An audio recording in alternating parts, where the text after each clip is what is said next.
नमस्कार बच्चों आज हमारा विषय है हिंदी। और हिंदी विषय में आज हम करेंगे कक्षा 8वीं में पाठ नंबर 9। तो पाठ नंबर 9 का हमारा शीर्षक है स्वतंत्रता सेनानी सुभाष चंद्र बोस जी। तो बच्चों आज हम पढ़ेंगे स्वतंत्रता सेनानी सुभाष चंद्र बोस जी के बारे में।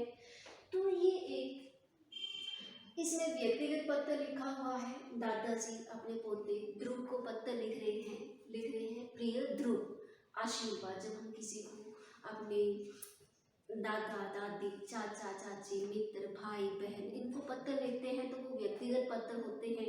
तो वैसे ही दादाजी अपने पोते को ध्रुव को पत्र लिख रहे हैं। तो इसमें वो लिख रहे हैं कि आज मैं तुम्हें महान क्रांतिकारी सुभाष चंद्र बोस जी के बारे में बताना चाहता हूँ। दादाजी अपने पोते को कह रहे हैं, ध्रुव से कह रहे हैं कि मैं आपको जो स्वतंत्रता सेनानी हमारे जो क्रांतिकारी हैं, क्रांतिकारी वर्तमान व्यवस्था में परिवर्तन लाने वाले क्रांतिकारी को हम कहते हैं जो वर्तमान व्यवस्था में परिवर्तन ला दे। ठीक है, तो के दादा उनको कह रहे हैं कि मैं आज आपको सुभाष चंद्र बोस जी के विषय के बारे में बताने जा रहा हूँ। तो ध्रुव से कह रहे हैं कि भारतीय ग्रंथों में एक कथन है कि जब जब पृथ्वी पर पाप बढ़ा है, अन्याय बढ़ा है, जब जब पृथ्वी पर अन्याय अनाचार या शोषण हुआ है, तब तब लोगों के उद्धार के लिए महान आत्माओं ने जन्म लिया है। ठीक है, तब तक लोगों के उद्धार के लिए, लोगों को भले के लिए महान आत्माओं ने जन्म लिया है। तो उनके विद्वानों के अनुसार ये कथन जो है वो अक्षरश है, ये कथन बिल्कुल सत्य है, जो है ये बिल्कुल सच्चा है कि जब जब पृथ्वी पर पाप पड़ा है तो भगवान के रूप में लोगों ने जो है वो अवतार लिए हैं। जैसे हम रामायण महाभारत में देखते हैं, रामायण में श्री कृष्ण को अवतार लेना पड़ा, महाभारत में रामायण में राम जी को अवतार लेना पड़ा। ठीक है, श्री कृष्ण में महाभारत में श्री कृष्ण जी को अवतार लेना पड़ा। तो इसके संदर्भ में देखते हैं राम कृष्ण ईसा मसीह मोहम्मद पैगंबर जैसे प्राचीन धार्मिक उद्धारकों अथवा महान महात्मा गांधी तिलक भगत सिंह जैसे सामाजिक उद्धारकों को पृथ्वी पर आना पड़ा। क्योंकि जब हमारा देश जो है वो अंग्रेजों का गुलाम बन चुका था, अंग्रेज जो है वो भारत पर आकर शोषण कर रहे थे, गरीब जनता को दबा रहे थे, उनके साथ अत्याचार कर रहे थे, अन्याय कर रहे थे, तब महान आत्माएं महात्मा गांधी तिलक भगत सिंह जैसी आत्माओं को भी जन्म लेना पड़ा। तो इनमें बोला है हुत आत्माओं, जो हुत आत्माएं होती हैं अच्छे कार्यों के लिए स्वयं का बलिदान देने वाली हुत आत्माएं जो अच्छे कार्यों के लिए अपना बलिदान दे देती हैं। तो इसी श्रेणी में भारतीय क्रांतिकारी के अग्रदूत सुभाष चंद्र बोस जी का नाम भी शामिल है। इसी में सुभाष चंद्र बोस जी का नाम भी इन्हीं आत्माओं में शामिल है जिन्होंने देश की भलाई के लिए अपने प्राण ज्योति न्यौछावर कर दिए, जो शौर्य और बलिदान के प्रतीक बने और भारत के गौरवशाली इतिहास में जिन्होंने एक अध्याय का सूत्रपात किया। सूत्रपात होता है कार्य का आरंभ किया, एक नए कार्य का आरंभ किया। तो दादाजी ध्रुव को बता रहे हैं कि सुभाष चंद्र बोस जी का जन्म 23 जनवरी 1897 को कटक में हुआ था। कटक जो कि उड़ीसा राज्य में पड़ता है। तो कहते हैं कि उनका जन्म 23 जनवरी 1897 को कटक के उड़ीसा के कटक जिले में हुआ। आदर्शवाद से प्रभावित होने के कारण सुभाष चंद्र बोस जी के मन में बाल्यकाल से ही समाज सेवा के गुण थे। बचपन से ही उनके अंदर लोगों के सेवा के गुण थे। इसके फलस्वरूप उन्होंने देखा कि जब वो स्कूल जाते थे तो रास्ते में अगर कोई भूखा बच्चा दिख जाता था तो वो उसको अपना टिफिन जो लंच लेके जाते, जो खाना लेके जाते थे वो उनको खिला देते थे। और जब सर्दियाँ होती थी तो गर्म कपड़े, लोगों के घरों से गर्म कपड़े इकट्ठे करके गरीब लोगों में बांट देते थे। तो समाज सेवा के गुण उनमें बचपन से ही आ गए थे। आगे देखेंगे हम।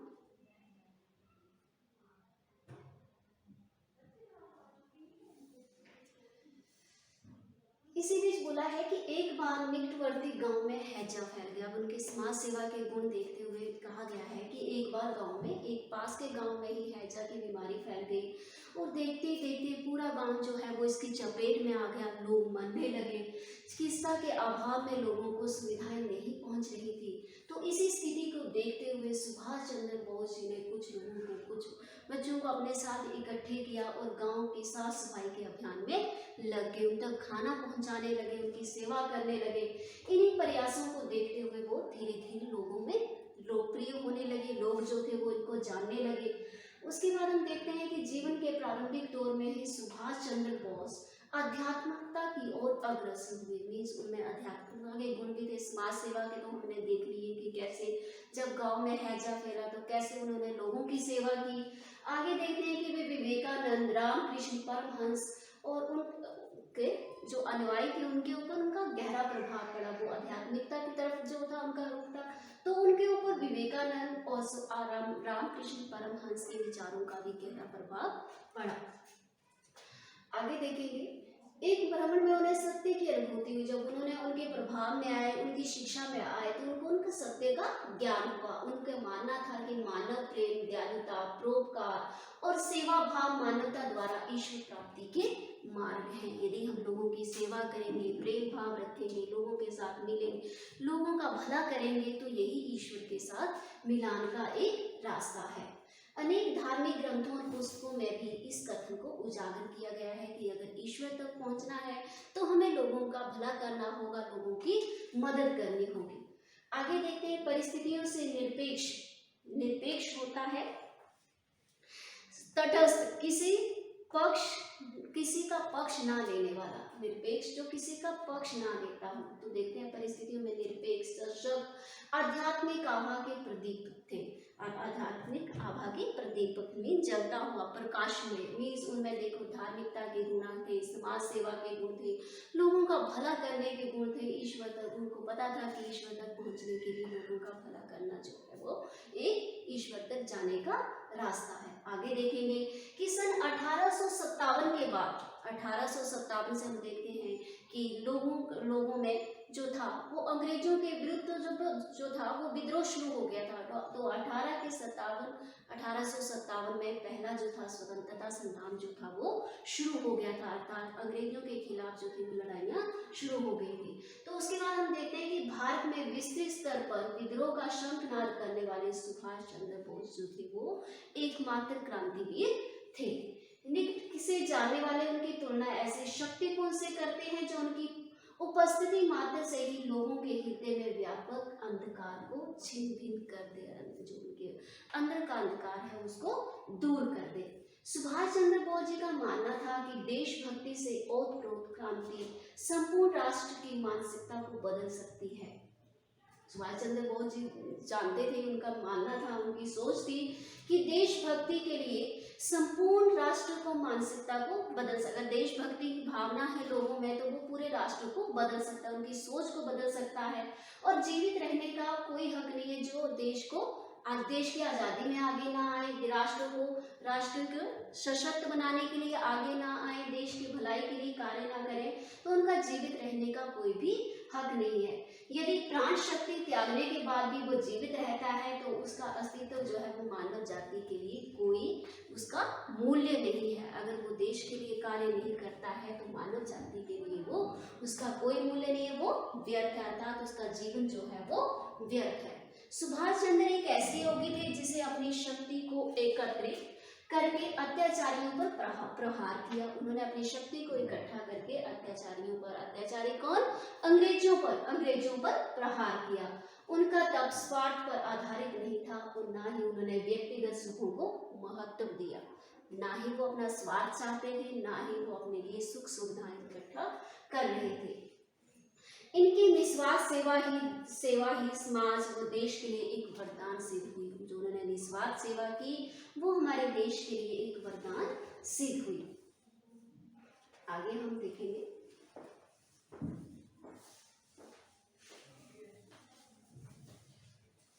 इनके लिए उन्होंने अपने पिता द्वारा, जो उनके पिताजी ने उनको चुनौती दी थी कि वो देश की सेवा के लिए, सिविल सेवा के लिए कठिन परीक्षा दे, तो उन्होंने पिताजी के लिए कठिन परीक्षा दी, उसको पास भी किया।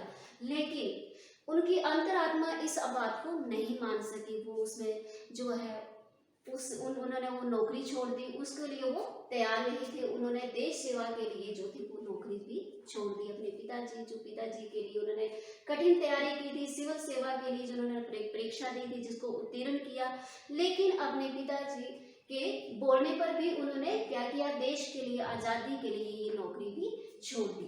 धीरे धीरे उनके द्वारा किए गए सामाजिक व क्रांतिक कार्यों ने देश भर में उनके अनेक अनुयायी जो थे वो उत्पन्न कर दिया, अर्थात उनके साथ अनेक क्रांतिकारी भी जुड़ गए।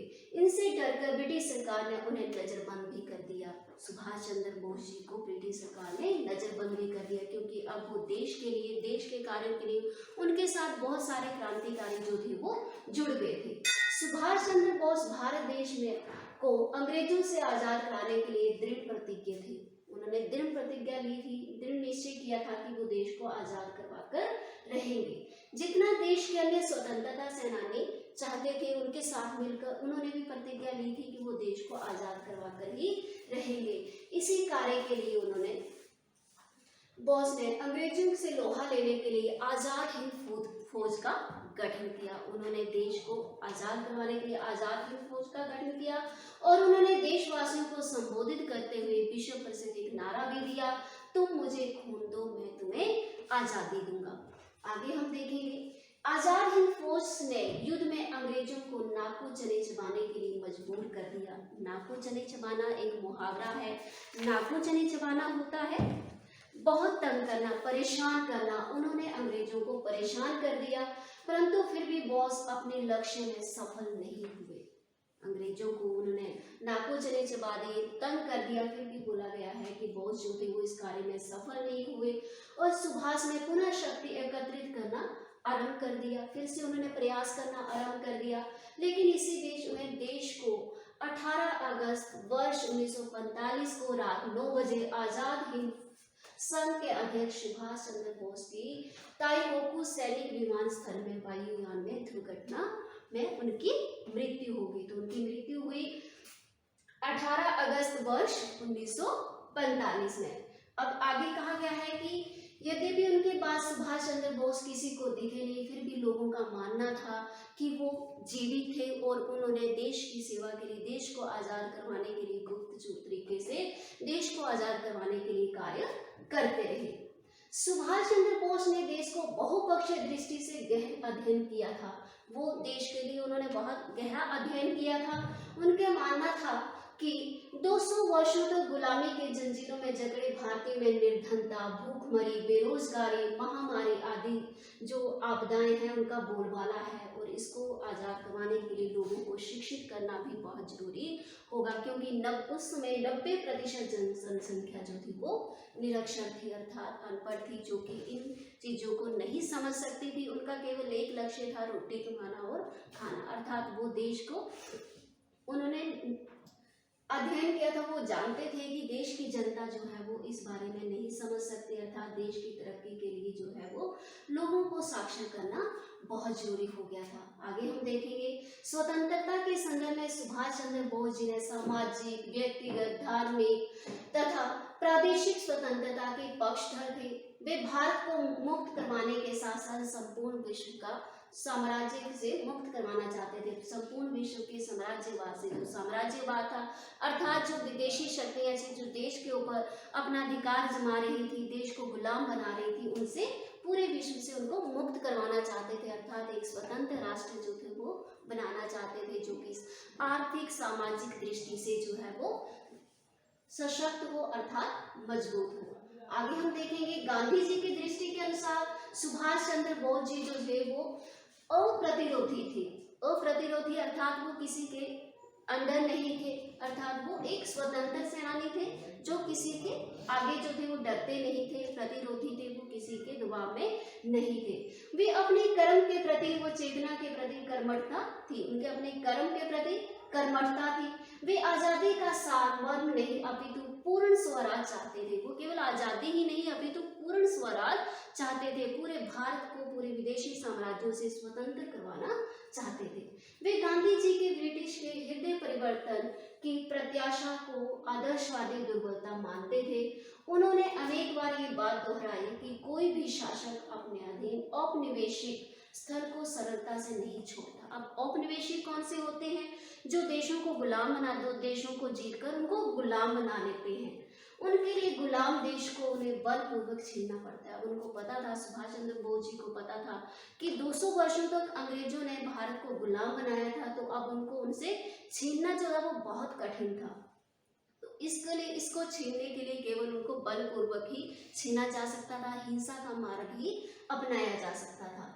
आगे हम देखेंगे, आजाद भारत के ढांचे के संबंध में सुभाष ने लोकतांत्रिक प्रणाली का समर्थन किया, जिसमें सामाजिक, राजनीतिक और गणतंत्रात्मक राज्य होगा और पूंजीपतियों और जमींदारों के शोषण से इस देश की जनता को बचाना होगा। आगे हम देखेंगे, अब हम विश्लेषण करते हैं। इसमें विश्लेषण किया जा रहा है कि सुभाष चंद्र बोस के आदर्शों, सिद्धांतों व देश के प्रति उनके समर्पण भाव को नकारा नहीं जा सकता और उनका व्यक्तित्व इतना प्रकाशमय था कि जिसे भारत के युगों तक विस्मृत नहीं किया जा सकता। विस्मृत होता है, भुलाया नहीं जा सकता। तो आज बच्चों हमने इसमें देखा, इस पाठ में सुभाष चंद्र बोस जी के बारे में देखा कि एक ऐसे क्रांतिकारी थे जिनके बचपन में ही समाज सेवा थी, धार्मिकता थी। वो रामकृष्ण परमहंस के अनुयायी थे, उनके संपर्क में थे और उनका मानना था कि ईश्वर तक पहुंचने के लिए लोगों की सेवा करना, परोपकार करना जो है वो बहुत जरूरी है। अर्थात ईश्वर तक पहुंचने के लिए परोपकार की भावना जो है वो बहुत ही जरूरी है। और उन्होंने देखा, उनके व्यक्तित्व से हमने ये भी शिक्षा ली कि वो देश को आज़ाद ही नहीं करवाना चाहते थे, अर्थात देश की तरक्की भी करना चाहते थे। ठीक है, धन्यवाद बच्चों।